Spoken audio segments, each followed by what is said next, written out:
Bem, vejamos aqui agora uma relação interessante de forças. Bem, nós sabemos que a dama vale muito mais do que um cavalo por causa do seu poder de ação.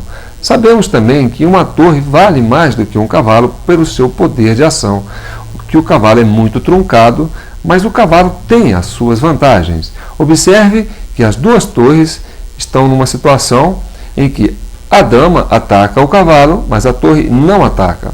Bem, o cavalo ele pode fazer um movimento e pode, ao mesmo tempo, atacar as duas peças sem ser atacado por nenhuma das duas. Bem, como agora é a vez das brancas, eu posso optar por este lance para ameaçar o cavalo, mas o cavalo já tem o privilégio de capturar a torre, que é uma peça mais forte do que o cavalo. Bem, aqui agora a dama pode capturar o cavalo, mas veja que as brancas fez um bom negócio, porque o cavalo é uma peça fraca com relação à torre. Vejamos agora esta outra situação. Bem, nós temos aqui um conjunto, um par de torres brancas, e temos aqui apenas um simples peãozinho insignificante. Observe que o peão está na sua vez de jogar e ele pode optar por este lance ou pode optar por este lance. Bem, nós sabemos que o peão captura na sua primeira diagonal. Bem, se eu faço este lance, observe que nenhuma das duas torres pode capturar o peão. Então, na verdade, eu teria que optar por uma das mexidas, ou esta, para sair do ataque do peão. Bem, se eu afastar esta da casa de ação do peão, o peão pode optar pela captura desta torre. Ou, se eu fizer o contrário, eu posso capturar esta torre. De um jeito ou de outro, o peão acaba levando uma das torres. Isto chama-se garfo, né? Ele tem duas frentes para atacar. Então, nós vejamos um peão insignificante nesta situação, ele está superior a duas torres, porque ele consegue capturar uma torre. Embora a outra torre capture o peão, mas veja, foi uma troca injusta para as brancas. A torre vale muito mais do que um peão. Vejamos outra situação curiosa no xadrez, em que você pode agrupar forças com relativa diferenciação de peças. Vejamos aqui que o bando inimigo o bando preto está superior ao bando branco. Mas veja agora esta situação, que privilégio que assume o peão nestas circunstâncias. Bem, se o movimento for das brancas, no avanço deste peão, eu passo com o peão a atacar o bispo ou o cavalo. E observe também que no avançar o peão, eu estou desobstruindo a diagonal do bispo e passa a fazer cheque ao rei. Bem, neste caso, eu serei obrigado a mexer com o rei ou obstruir o avanço do bispo ou atacar o bispo.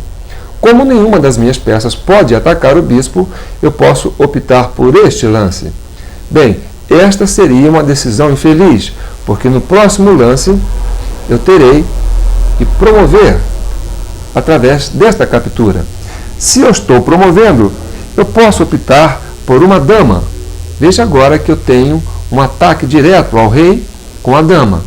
Veja bem que o peão que estava aqui, que foi capturado pelo cavalo, não vai fazer com que o cavalo faça esse movimento de captura da dama. Por quê? Porque nesse caso ele voltaria a desobstruir o bispo e o rei continuaria em estado de cheque. Então, observe que com uma relativa inferioridade das brancas, ela pode reverter o jogo em função de uma jogada estratégica. Esta jogada faz com que, de uma certa forma ou de outra, o peão faça a sua promoção. Nada pode impedi-lo de fazer, porque o rei está em xeque. Nem a captura do peão pode ser feita, porque não elimina a ameaça que o rei está sofrendo. Mesmo que o rei venha a mexer, eu posso fazer este movimento e continuar dando cheque ao rei. O rei terá que continuar mexendo e com a dama eu posso vir e capturar o cavalo e ficar com uma dama e um bispo contra rei, e isto é uma vantagem suficiente para eliminar o time adversário. Bem, também existe o cheque perpétuo. É o cheque que se dá ininterruptamente e que pode continuar-se até o infinito, sem que o adversário possa impedi-lo.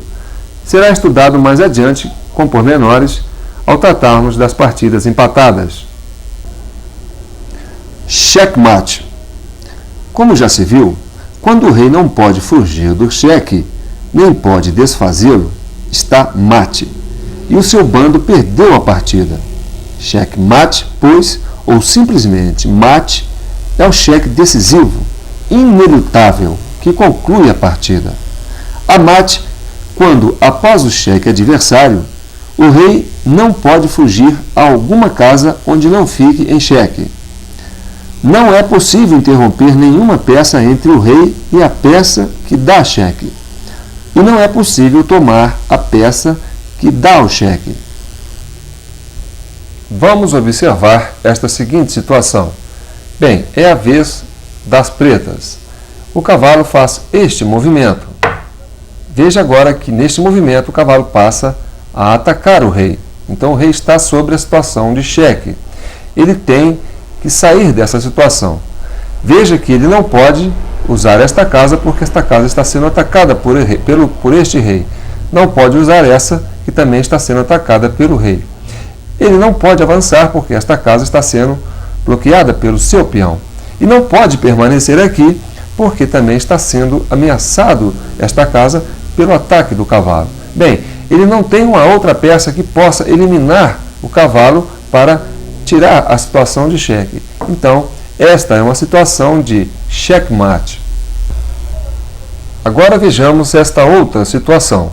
Nós temos aqui um rei, uma torre, 2 peões, um bispo e um cavalo. Veja que o rei ele está impossibilitado de se locomover porque ele está cercado por suas peças. Bem, eu tenho aqui o cavalo nesta posição.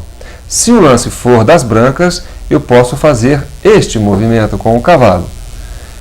O cavalo passa a dar um ataque ao rei, porque o próximo movimento do cavalo seria este. Então o rei passa a ficar em xeque.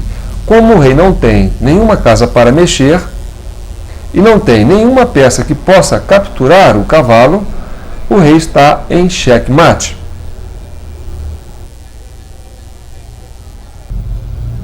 Bem, esta é outra situação.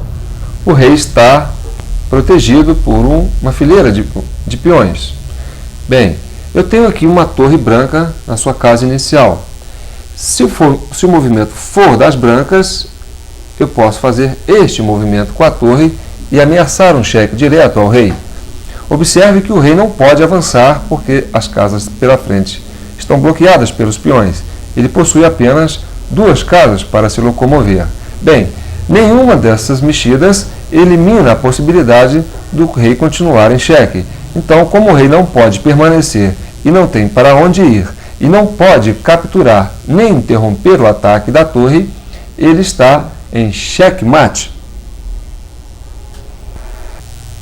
Vejamos agora a seguinte situação. Nós temos aqui o bando das pretas com relativa superioridade numérica com relação ao bando das brancas. O rei preto possui a seu favor um bispo, um cavalo e uma torre. O rei branco possui um bispo, um cavalo e um peão. Mas, se o movimento for das brancas, nós temos aqui um cheque descoberto, porque eu vou desobstruir com o cavalo o ataque que o bispo está querendo oferecer ao rei. Bem, vejamos que eu posso desobstruir e ao mesmo tempo oferecer um cheque com o meu cavalo ao rei. Então eu vou ter aqui agora um cheque duplo. Bem, eu não tenho apenas um cheque duplo, eu tenho uma situação de checkmate, porque vamos analisar. Essas 2 casas estão obstruídas pelo rei. Eu não posso mexer com o peão, meu rei, para essas 2 casas. Essas 2 casas estão na diagonal do bispo branco. Então eu não posso mexer com o rei para nenhuma dessas diagonal. Não posso também mexer com o rei para esta casa preta porque está na ameaça do peão branco. Bem, eu não posso também mexer para nenhuma das casas que estão sendo ocupadas pelas peças pretas. Eu posso tentar eliminar uma ameaça de cheque do cavalo, mas isso não inviabiliza o cheque do bispo. Então, eu posso tentar obstruir o cheque do bispo, mas isso também não inviabiliza a ameaça do cheque do cavalo. Então, esta é uma situação de checkmate.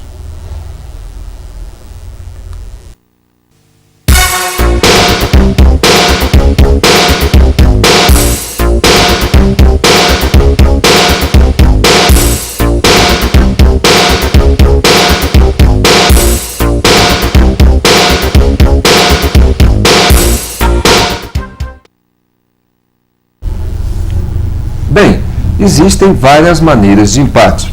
Observe agora que o bando branco está mais forte que o bando preto. O rei preto apenas possui 2 peões. Vamos supor que seja a vez das brancas se moverem e a branca resolve fazer este movimento. Bem, então agora é a vez do rei. Bem, nós sabemos que o rei não pode ficar em situação de cheque. O rei tem atualmente 3 casas para mover-se. Observe que o rei não está em cheque, não existe nenhuma peça na diagonal que ataca o rei. Não existe nenhuma peça nesta coluna atacando o rei. E esta torre, embora esteja nesta coluna, não ataca o rei porque este peão está bloqueando o acesso da torre. Pois bem, mas é a vez das pretas moverem. Como o rei não pode jogar para cá, nem para cá, nem para cá, eu estou impossibilitado de mexer com o rei. Você concorda comigo? Aqui eu tenho a ameaça do bispo. Ficaria em xeque. E nessas 2 casas eu tenho a ameaça do rei. Eu ficaria também em xeque. Bem, então esse peão não pode mover-se porque ele está sendo obstruído pelo rei. Eu só tenho a opção de mexer com este peão. Mas veja que ao mover o peão, eu vou desobstruir a proteção que este peão estava tendo, impedindo o ataque da torre ao rei. Então, na verdade, eu não posso tirar esse peão também, porque se eu tirar este peão, a minha torre vai atacar o rei e o rei vai ficar em xeque. Então, na verdade, eu não posso mover com o peão, não posso mover com este rei e não tenho uma outra jogada para fazer. No momento, eu estou impossibilitado de jogar com as pretas. Observe então que se eu não posso capturar o rei não está sendo ameaçado e não existe nenhum movimento que eu possa vir a fazer com o rei vai ficar aqui para sempre. Ele não vai ser capturado pelas peças brancas. Isso se chama afogamento do rei e isto caracteriza um empate porque se você não consegue capturar o rei adversário, você não ganha a partida. Bem, agora vamos avaliar outra situação de empate. Observe aqui que o bando branco está muito inferior ao bando preto. O bando branco possui uma dama e 3 peões, quer dizer, o rei possui uma dama e 3 peões. Já o rei preto possui 3 peões, uma dama, mas possui além disso um cavalo, um bispo e uma torre.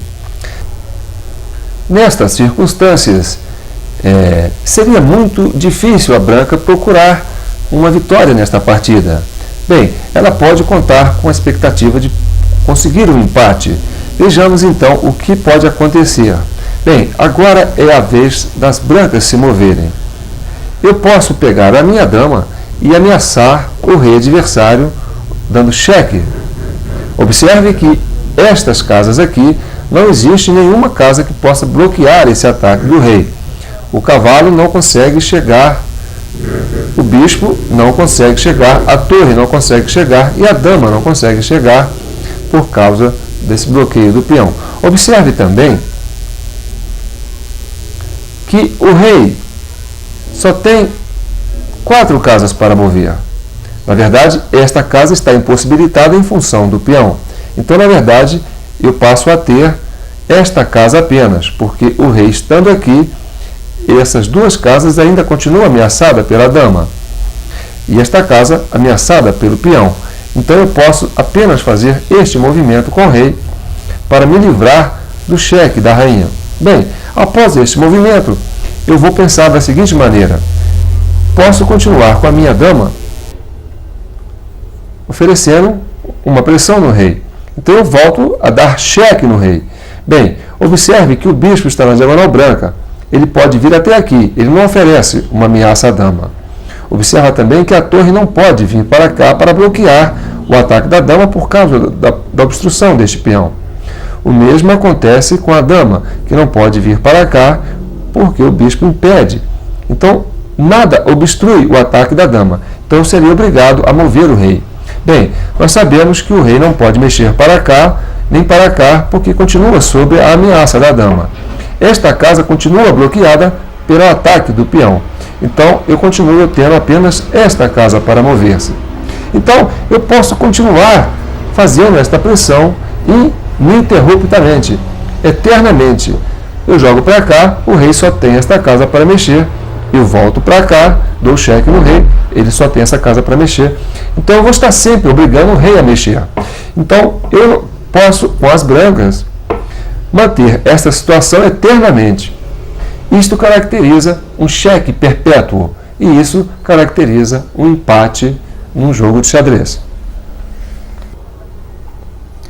Os empates por afogamento do rei e por cheque perpétuo são os que mais interessam ao principiante. Há outros casos, porém estabelecidos pelo regulamento da Federação Internacional de Xadrez, em que um dos jogadores pode reclamar o empate.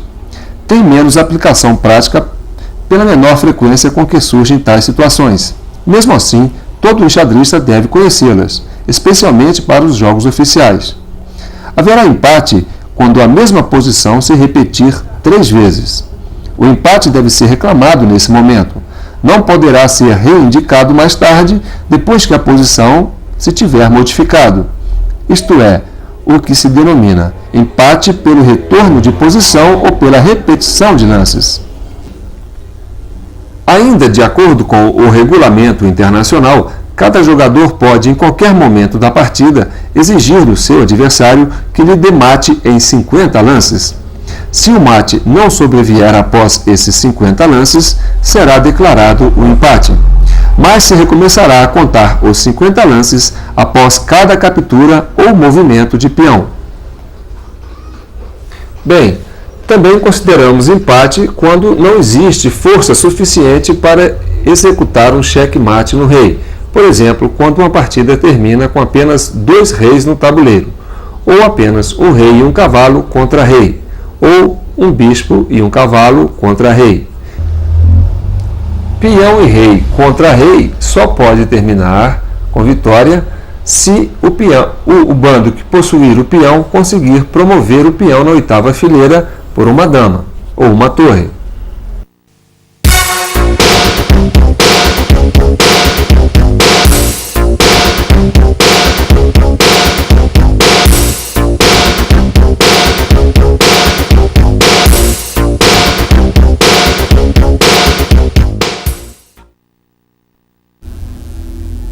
Bem, então nós acabamos de ver uma sequência de cheque-mates e de cheques que o rei sofre durante uma partida.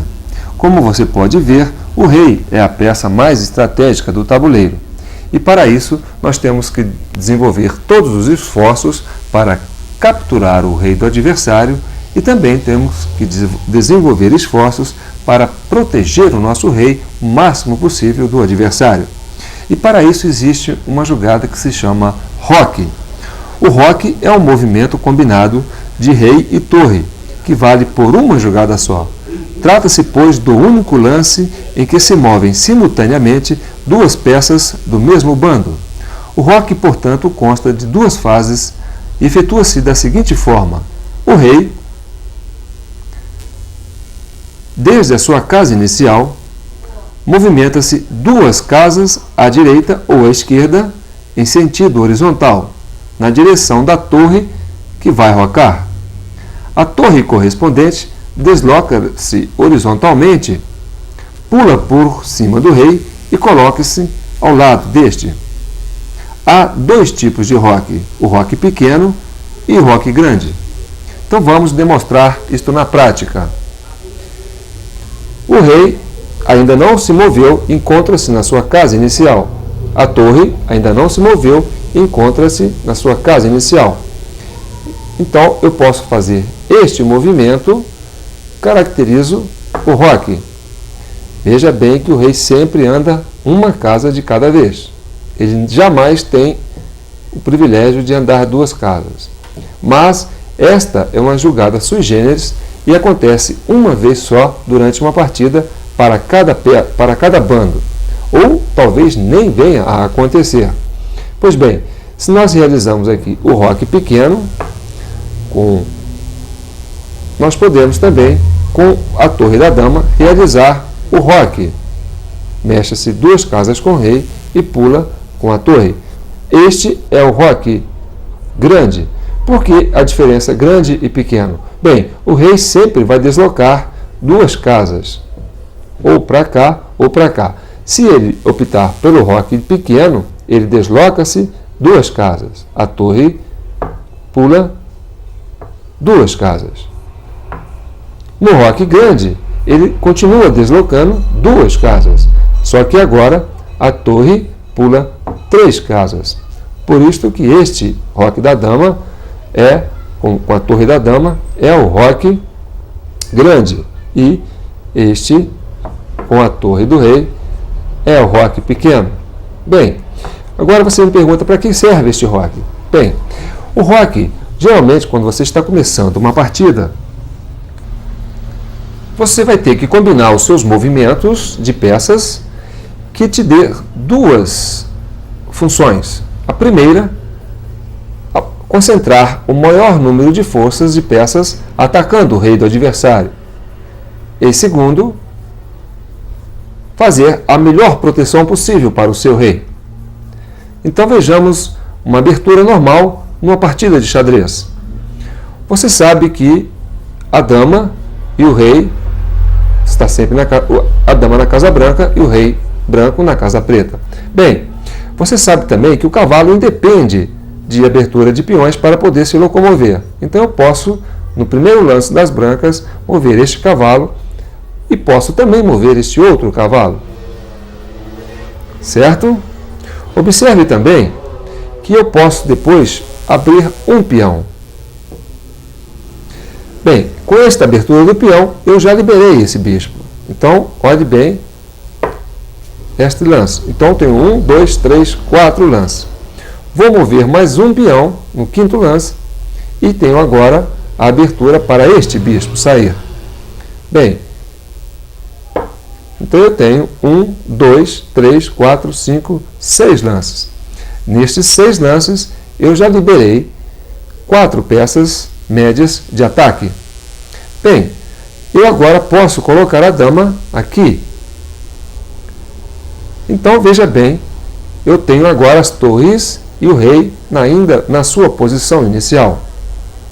Vejam que esses peões não saíram do lugar e mesmo assim nós conseguimos desobstruir para que as peças médias pudessem ir para o ataque. Mas o meu rei está aqui e as peças que estão na sua frente já estão avançando. E o centro é sempre um lugar perigoso para o rei. Quanto mais no canto, mais eu estarei protegendo o meu rei. E vejam também que a torre ela tem uma dificuldade maior de se locomover pelas laterais, porque o peão vai sempre avançar uma casa. E eu vou ter a torre sempre no canto, que também é um fator que dificulta a ação da torre. Então, neste caso, já que a torre não saiu do lugar, e esta torre não saiu do lugar, e o rei também ainda não saiu do lugar, eu posso optar pelo roque. Veja bem, se eu mexer esta torre aqui, eu já não posso mais fazer o roque para o lado de cá. Para que eu faça o roque, todas as peças do roque estarão intactas no seu local, sem ser mexida. E mesma coisa acontece do lado de cá. Se eu efetuar essa mexida com a torre, mesmo que eu volte para cá depois, seria o segundo lance da torre, mesmo ela estando na posição inicial, eu não vou poder mais promover o roque com esta torre. Bem, se eu mexer com as duas torres, acaba o roque. Eu não posso mais fazer o roque com o bando das brancas. Outra coisa também, se eu mover o rei, eu não posso também mais fazer o roque com nenhuma das peças, porque o rei é que está sempre na posição que vai fazer o roque tanto por um lado como para o outro. O rei também tem que estar na sua posição inicial. Mesmo que eu faça esse movimento e volte, mesmo ele estando na posição inicial, mas ele já mexeu 2 vezes. Então eu não posso mais rocar. Então suponhamos que eles continuam aí, ainda não foram mexidos, certo? Eu tenho 1, 2, 3, 4, 5, 6, 7 lances. Bem, eu posso agora promover o roque e coloco o meu rei bem protegido.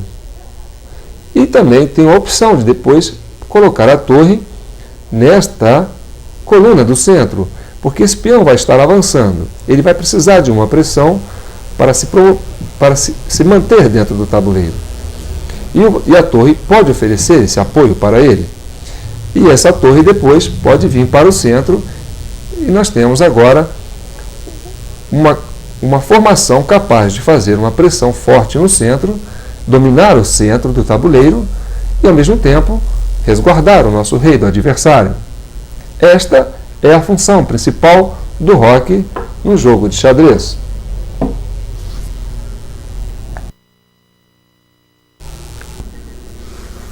Bem, o roque também, para ser efetuado, estas casas por onde passam as peças têm que estar desbloqueadas. Não pode, por exemplo, manter um cavalo aqui e o rei querer fazer este roque, certo? Para que o roque possa vir a ocorrer, não pode haver nenhuma peça entre a torre e o rei que pretendem fazer o roque. Bem, o roque também é impossível quando o rei está sendo ameaçado. Veja que agora eu tenho aqui o rei sendo ameaçado por este cavalo. Embora ele esteja na sua posição inicial, a torre também esteja na sua posição inicial, o rei estando em xeque, ele não pode efetuar o roque. Ele teria que desobstruir esta situação. Veja bem que ele tem aqui um bispo na diagonal do cavalo. Bem, neste caso, eu posso capturar o cavalo e no próximo lance eu posso promover o roque. Vejamos também na situação das brancas. Bem, aqui eu tenho o rei na sua posição inicial e a torre na sua posição inicial. Não existe nenhuma peça no meio, então eu tenho uma ameaça direta ao rei. O rei está em xeque em função deste ataque do bispo nessa diagonal. Bem, eu não tenho nenhuma outra peça que impeça o bispo de continuar esse ataque. Não tenho nenhuma peça que possa bloquear também o ataque do bispo.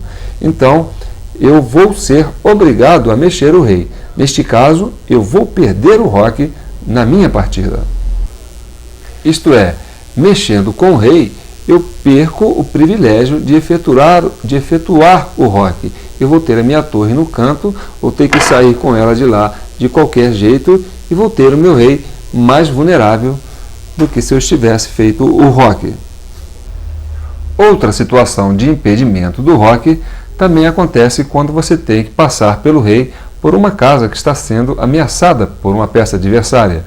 Veja bem que neste caso eu teria que mover 2 casas para cá para a torre pular e efetuar o grande roque. Mas nesse ato eu estaria passando por esta casa preta que está sendo atacada pelo bispo branco nesta diagonal. Então eu fico impossibilitado de efetuar o roque nesta situação, porque eu não posso passar pelo rei com o rei por uma casa ameaçada pelo bando adversário. O mesmo acontece deste lado de cá. Eu não posso efetuar este grande roque, porque ao fazer isto, eu estaria passando com o rei nesta casa branca. Veja que esta casa branca está sendo atacada por este cavalo. Então, eu não posso passar por ela, porque eu estaria também ficando com o rei em xeque. E esta é uma situação que não pode ocorrer durante o jogo do xadrez. Bem, neste caso, eu posso desobstruir com o ataque do bispo. Bem, eu não tenho mais esta ameaça. Então, após um lance das pretas, eu posso depois fazer o meu roque. Então, isto são situações em que o roque está temporariamente impossibilitado em função de um ataque na casa por onde o rei vai passar. Vejamos também outra situação de impossibilidade momentânea de se efetuar o roque. Eu tenho aqui com as pretas a possibilidade de um roque grande e tenho aqui com as brancas a possibilidade de um roque pequeno. Agora, se nós fizermos o roque grande com as pretas, eu vou estacionar o meu rei numa casa que está sendo atacada pela dama. Então, eu vou estar com o meu rei numa situação de cheque. Então, neste caso, eu não posso efetuar o roque com as pretas. No caso do roque pequeno das brancas, eu também terei o mesmo problema. Veja bem, eu desloco o rei 2 casas, atravesso a torre, mas o meu rei passa a ocupar a diagonal que está sendo atacada por este bispo. Então, neste caso, eu não posso ficar com o meu rei atacado, eu não posso momentaneamente fazer este roque. Após o movimento das brancas, das pretas, bem, eu não tenho mais uma obstrução. Então, eu ainda posso realizar o roque, desde que eu não movimente as 2 peças para inviabilizar esse processo.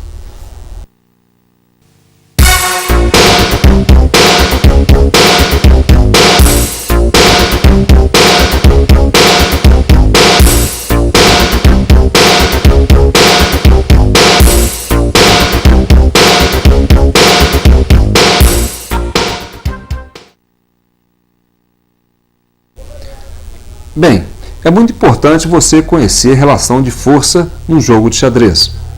O valor relativo das peças varia muito no decorrer de uma partida e depende sempre de várias circunstâncias.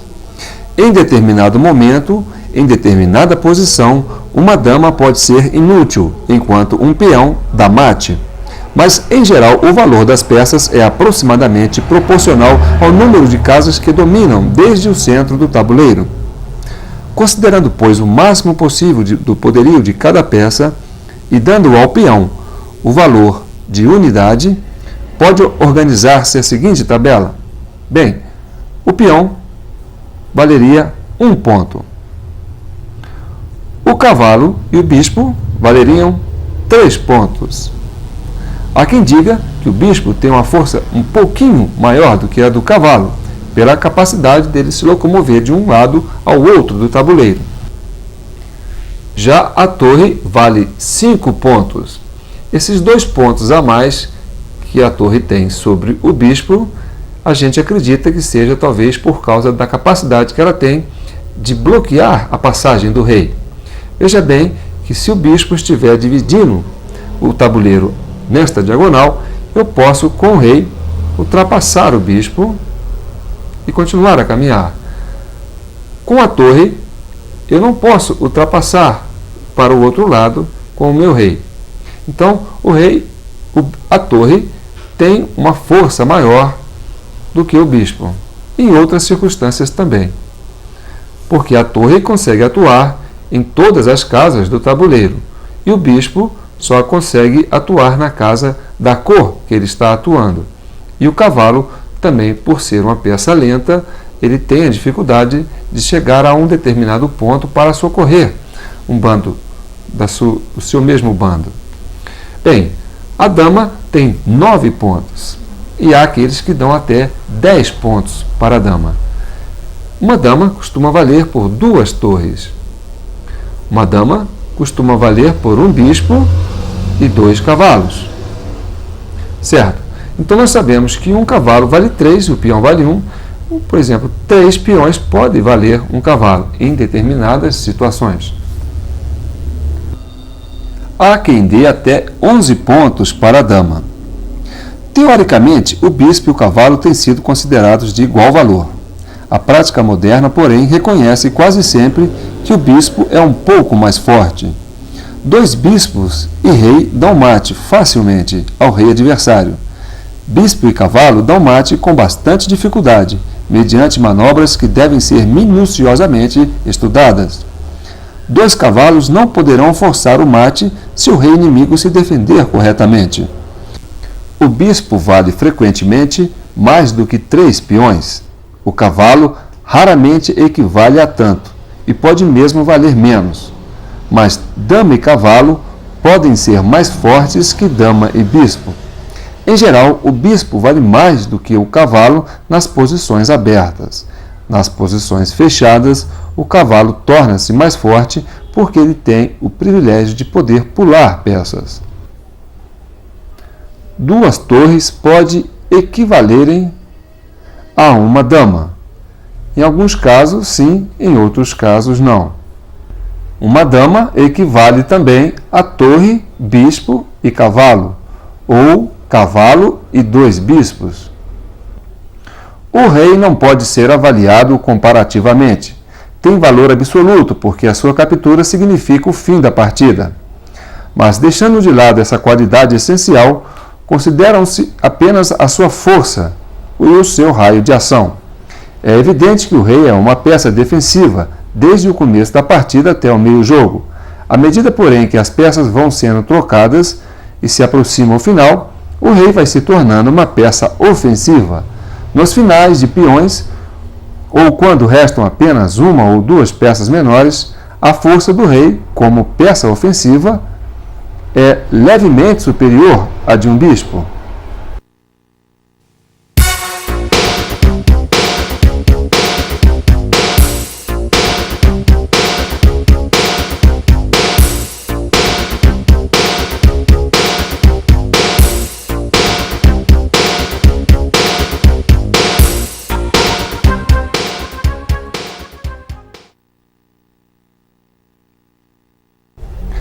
Na partida de xadrez costuma-se distinguir 3 fases sucessivas: a abertura, o meio-jogo e o final, cujos limites não são absolutamente precisos.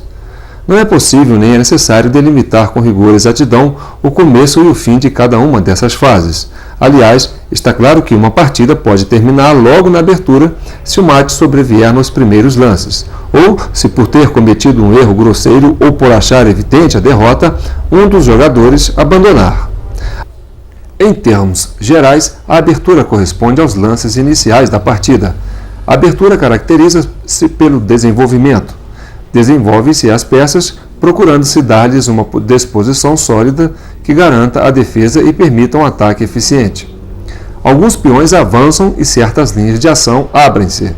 Desenvolvem-se as peças menores. Realiza-se o roque e inicia-se a pressão sobre o centro ou sobre o flanco inimigo. Quando termina a abertura? Não é possível afirmá-lo com segurança. A abertura abrange, em geral, os primeiros 6 a 12 lances ou pouco mais. Bem, agora vamos aqui proceder uma abertura padrão dentro de um jogo de xadrez. Você tem que ter em mente que é regra que sempre as brancas vão começar a partida. Então as brancas já começam com uma vantagem de um lance a mais.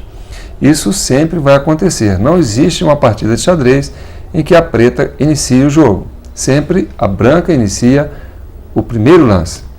Então, é importante sempre procurar o domínio do centro.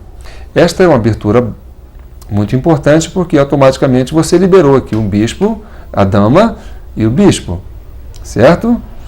Então, nós temos aqui uma resposta da preta. E vamos para o segundo lance das brancas. Bem, já que eu liberei o bispo, eu vou colocar o bispo já atacando uma peça adversária que está perto do rei. Bem, eu estou vendo que agora o cavalo da preta faz um lance ameaçando uma peça branca minha. Esta peça não tem nenhuma proteção atualmente.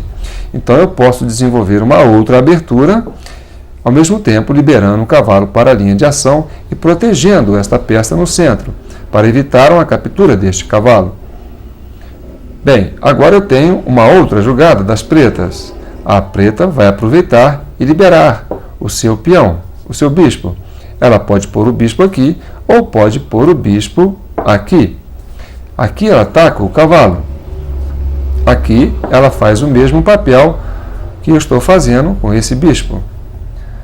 Vamos agora para o quarto lance das brancas. Bem, eu abri aqui este peão, a preta pode fazer o mesmo. Então eu agora liberei mais um bispo, ponho esse bispo aqui, atacando este cavalo. Bem, aqui já existe uma configuração que vale uma dedicação para você estudar as possibilidades de troca que você pode vir a fazer. Dependendo das trocas, você pode perder o controle e pode perder até o valor numérico. Você pode ficar em desvantagem material se você fizer uma troca injusta para você. Bem, vamos continuar desenvolvendo para você ter uma ideia de abertura de partida. Bem, nós já temos 1, 2, 3, 4, 5 lances. Vamos agora abrir o cavalo. E com o cavalo eu tenho aqui uma proteção a esse bispo e um ataque a este peão. Vamos agora esperar o movimento das pretas, que também liberou um bispo. O bispo está atacando um cavalo. Agora é a vez das brancas, as brancas podem vir e colocar a dama aqui. E a outra, o cavalo, pode abrir. Observe que nós fizemos 1, 2, 3, 4, 5, 6, 7 lances e conseguimos tirar quase todas as peças que estavam atrás dos peões. E olha que nós só movemos 2 peões, os 2 peões do centro, justamente para liberar essas peças bispo e dama. Agora vejamos que eu possa promover o roque. Vamos deixar também que a preta faça o seu movimento com a dama, e agora sim nós temos a opção de fazer o roque, uma vez que o nosso roque está dentro das formas legais. Aqui também o rei pode optar pelo roque.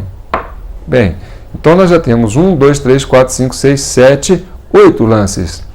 O próximo lance pode ser esse, liberando a torre. Então você veja que é muito importante você manter uma certa estrutura de peões recuados. É importante você sempre abrir os peões do centro para você oferecer uma maior liberdade para o seu desenvolvimento. Quanto mais rápido você desenvolver, mais rápido você vai absorver o centro do tabuleiro, mais rápido você vai dominar o espaço que está criando no centro do tabuleiro e mais rápido você terá uma pressão perto de atingir um objetivo do desequilíbrio da partida. O meio-jogo dá a cada partida sua feição própria e individual. Luta-se agora para obter vantagem material e então dar mate ao adversário. Ou tenta-se conduzir o jogo a uma das posições simplificadas, com poucas peças, que a teoria estabeleceu como final vencedor. No meio-jogo há uma coordenação geral de todas as forças para a ofensiva. Dama e torres entram em ação. Processam-se ataques contra peças ou pontos vulneráveis. O próprio rei pode ser atacado. Sobrevêm as trocas. O ganho de um simples peão pode decidir a partida. Não tendo sido decidida a partida no meio-jogo, chega-se ao final. Posição simplificada, mas, mesmo assim, a mais sutil e difícil da partida de xadrez. O final caracteriza-se pela atividade crescente do rei, sobretudo contra os peões inimigos. As peças foram trocadas, especialmente as damas. Eventualmente podem estar presentes algumas peças menores. A luta, em geral, trava-se pelo predomínio dos peões, que tentam atingir a 8ª fila a fim de serem promovidos. Vamos agora estudar um final de partida entre rei e torre contra rei. Nós sabemos que rei e torre contra rei é possível atingir o checkmate. Vejamos a seguinte situação. Nós temos agora uma torre no tabuleiro e um rei, e você está vendo as casas por onde a torre tem a opção de jogada. O rei também tem a opção de jogada nestas 5 casas. Bem, a iniciativa agora é dar checkmate ao rei. Notamos que o rei possui hoje uma área muito grande para se locomover. A ideia é empurrar o rei para o mais perto possível, para empurrá-lo até o canto para promover o checkmate. O checkmate de torre rei em rei só é possível quando estamos com o rei na lateral do tabuleiro. Vejamos agora o deslocamento desta torre para esta fileira. Observe agora que a torre está como que dividindo o tabuleiro em 2 partes e o rei encontra-se na menor área e o rei branco ainda está longe do rei preto. Quer dizer, ele não está oferecendo uma função que propicie o checkmate. Então, eu tenho que manter este rei neste lado do tabuleiro e trazer o rei branco para ajudar a promover o checkmate. Bem, então, mexi no lance e a preta vai tentar aproximar-se da torre para capturá-la. Bem, no próximo lance do rei, eu já estou me aproximando para atravessar o lado e começar a colocar o rei para atuar numa pressão em relação à torre. O rei, mais uma vez, tenta chegar perto da torre. Observe que eu cheguei o rei, mas o rei preto continua ainda na mesma fileira. Bem, agora ele fez uma ameaça direta na torre.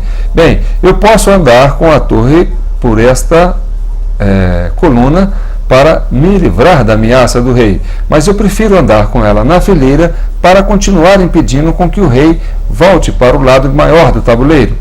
Então, eu vou fazer este lance. Bem, com este lance eu consigo ainda manter o mesmo objetivo que a torre estava mantendo anteriormente, porém eu não tenho mais a ameaça presente do rei para capturar a minha torre. Bem, o rei, por sua vez, também não pode ultrapassar este espaço e ele vai ter que trabalhar dentro desta faixa.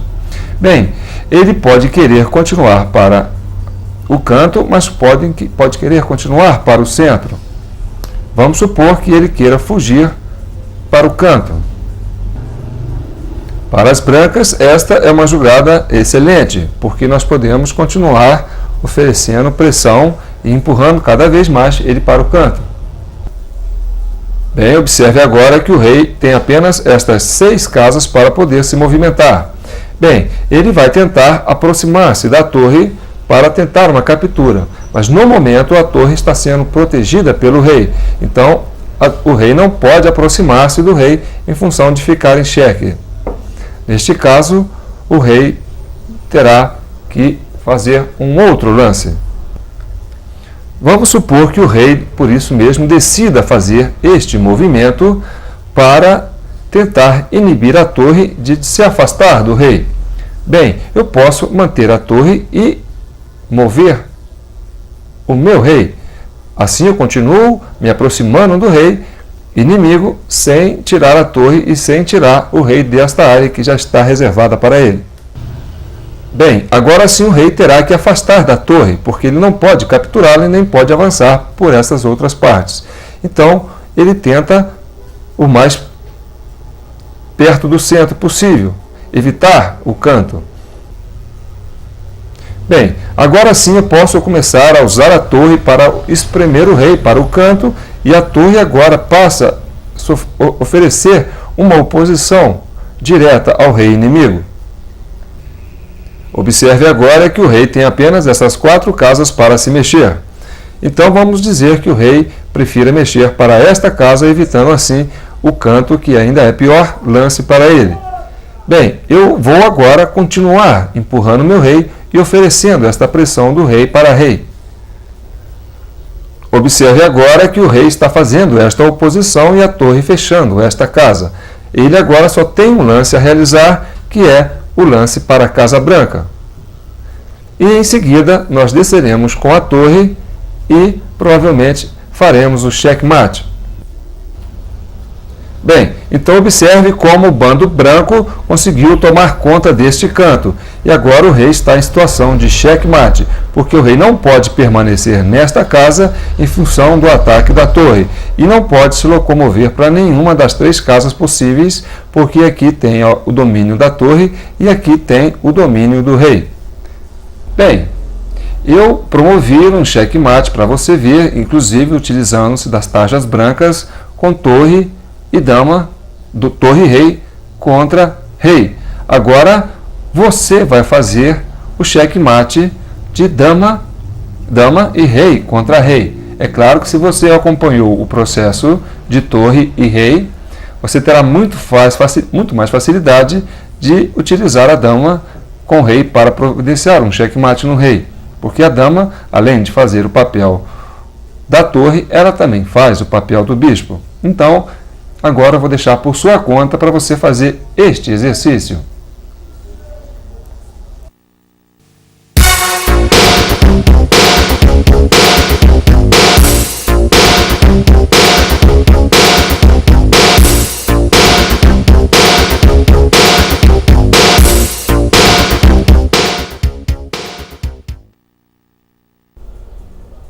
Bem, agora temos aqui um final de partida com rei e 2 bispos contra rei. Bem, Eu quero que você pratique sozinho estes movimentos até você conseguir colocar o rei em xeque-mate.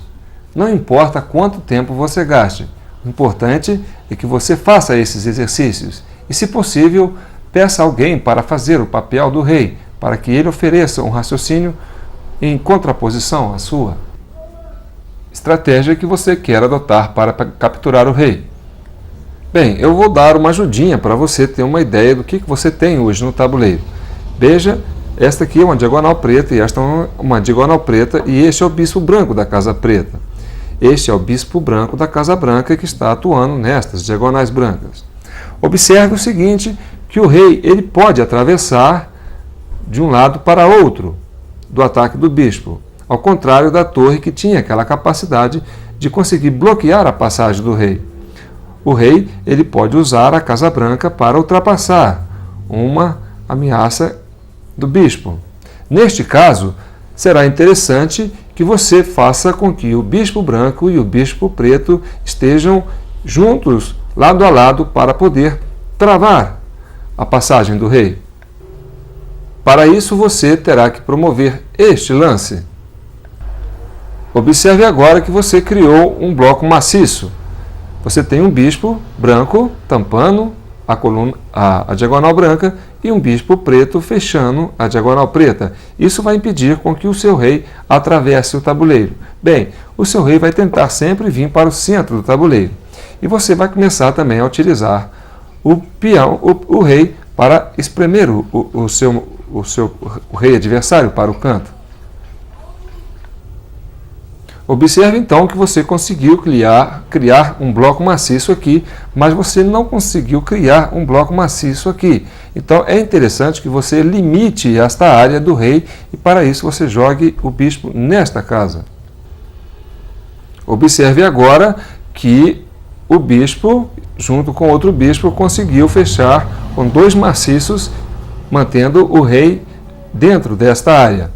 Mas observe que o rei pode tentar vir e capturar um bispo. Para isso, nós podemos usar o rei para evitar esta alternativa do rei preto. Então, ele mexe, você mexe, ele mexe, você mexe.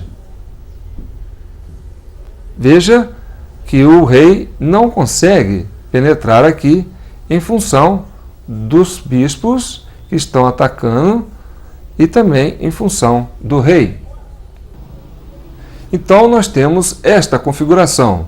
Estas casas brancas que estão marcadas são as áreas em que o bando branco está atuando no momento.